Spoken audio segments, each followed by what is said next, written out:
is cheese so expensive? I think it's because of the price of rennet or something, but relax guys, I love cheese so much, and that is what pushed me to make this delicious mozzarella cheese recipe. Okay, so come along, let's go to Italy. And look at that guys, look at that cheese pool, huh? From something we've made. Look at that, look at that, look at that. Yumminess overload. Another one for the doubting Thomas.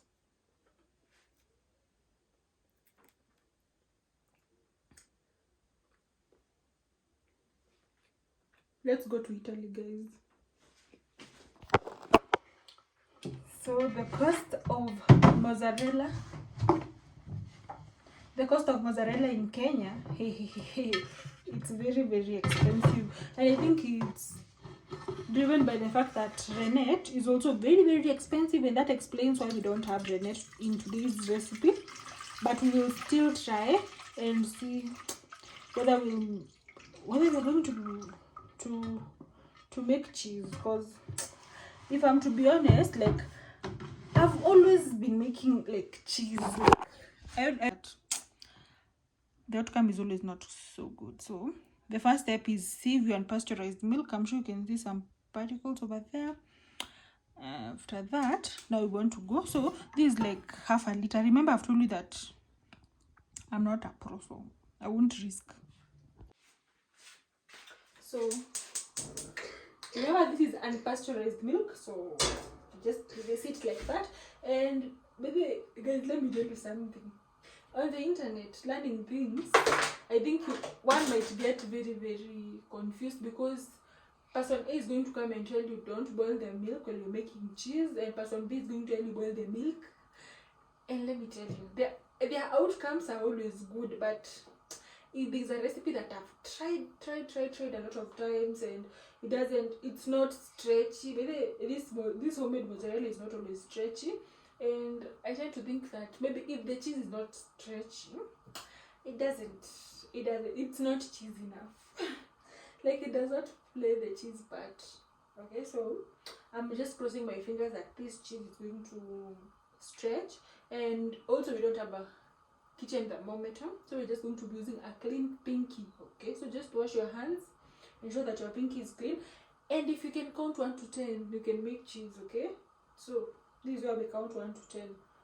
1, 2, 3, 4, 5, 6, 7, 8, 9, 10.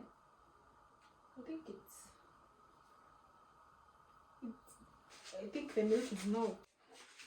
So this milk should not boil. I think we're just going to stick with that in this recipe. And here we have some white vinegar. This is white vinegar, and I've not measured. I'm just guessing. So add in the white vinegar. Other people say you should add the vinegar after switching off. Like, guys, I'm always confused. But we've just given it a good stir, and true to it, it has already cuddled up. So I'm going to let this sit for about 15 minutes, okay? But I think the quality of milk, because by the way, I had one creator say also the quality of milk matters, and I tend to think that it is true. Remember, I've told you that I've tried to make failed homemade cheese recipes. I've made like 10 failed homemade cheese recipes, and one thing is for sure, that this milk, the whey has formed fast, and you can, like, you're able to like see that this is whey. Can you see this whey here? So maybe this, I don't know. But let me now just count my cheeks. So I'm going to cover this and wait for 10 minutes, and then we'll be back after 10 minutes. Guys, I'm really invested in this recipe, for sure. So our hands are clean. Now after the 10 minutes, we have our cuddles. Yeah, we have our cuddles. So we just want to, I think they say that we should remove this So this is what I want to remove. This water, this way. But it's not stretchy, guys, and I want it to be stretchy, just how I see people doing it. So I'm just going to let this way heat up. As you can see, it's just crumbles. Guys, let's just trust the process. Look at that. So I want this way to be very, very hot.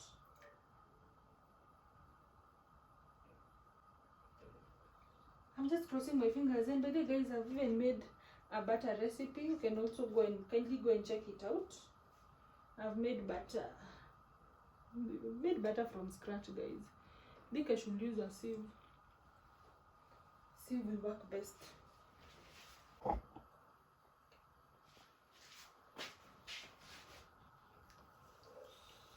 Whew, guys, it's too hot. Then I let it sit for 1 minute, guys.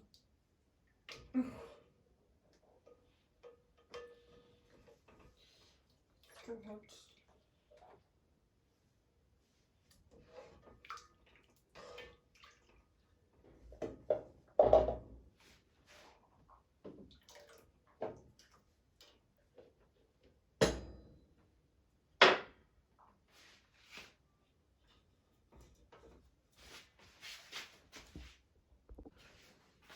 So guys, this is how our cheese is looking like. Whew, and it's too hot.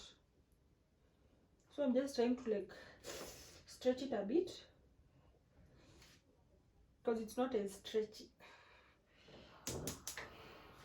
And then let our whey become hot, and then we'll still dip it. Okay, and as you can see, still has some whey. Guys, this recipe is it's traumatizing, guys. I'm really suffering. It's torturous. Guys, hey. Even if this is a love of cheese, no. I'm suffering. I am suffering. So you try to stretch a little bit and fold. Stretch and fold. But I'm just trusting the process.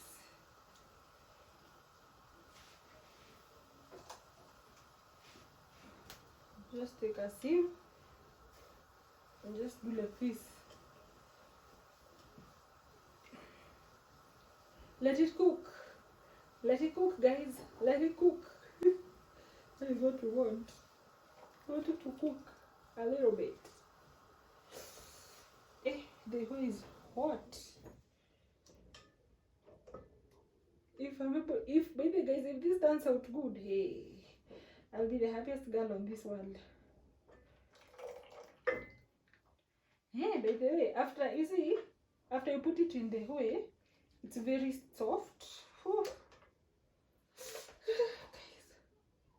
So you stretch a little bit, nearly volume. Stretch and fold.